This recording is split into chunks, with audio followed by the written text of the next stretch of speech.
আসসালামু আলাইকুম। 15 প্রো এটার ব্যাক গ্লাস চেঞ্জ করব। তো আমার সঙ্গে থাকুন, দেখেন কীভাবে চেঞ্জ করি।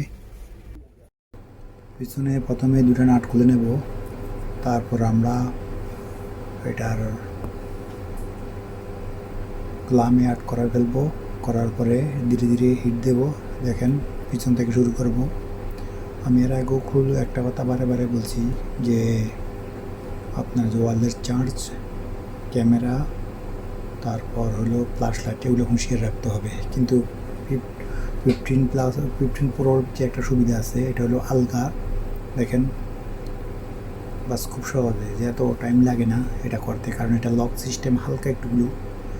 এখানে একটা ক্লিপ আছে, ক্লিপটা খুলে নেব। এটা হলো ওয়্যারলেস চার্জের।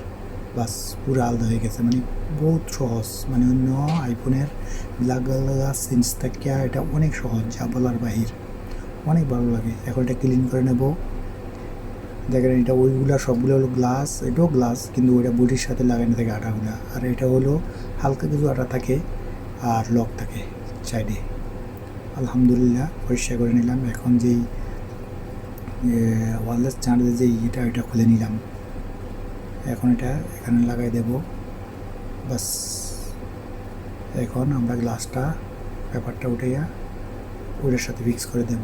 আমি মনে করি আইফোনের যেহেতু গ্লাসের ভিতরেই, এই গ্লাসটা সহজ। আর কয়েকটা মডেল আছে, দেখেন। আলহামদুলিল্লাহ একবারে সুন্দর করে লেগে গেছে, মানে খুবই সহজ এটা করতে। কিন্তু আমরা খুলতে সময় সাবধানে খুলতে হবে, কারণ একটু থেকে একটু হয়ে গেলে মনে করেন এইগুলা সমস্যা হয়ে যেতে পারে। এখন ট্যাপ লাগাই নিলাম চারোদিকে। এখন পিছনের নাটগুলো লাগাই নেব। আমরা দেখছেন কীভাবে খুলছি, দেখে দেখে আপনি খুলতে পারবেন এবং শেয়ার করে নেবেন, যেন অন্যরাও খুলতে পারে সহজভাবে ভিডিওটা দেখে। আলহামদুলিল্লাহ, এই পর্যন্ত। সবাই ভালো থাকবেন, ভিডিও শেয়ার করে দেবেন যেন সবাই দেখতে পারে। তো সবাই ভালো থাকবেন এই পর্যন্তই। তো আসসালামু আলাইকুম।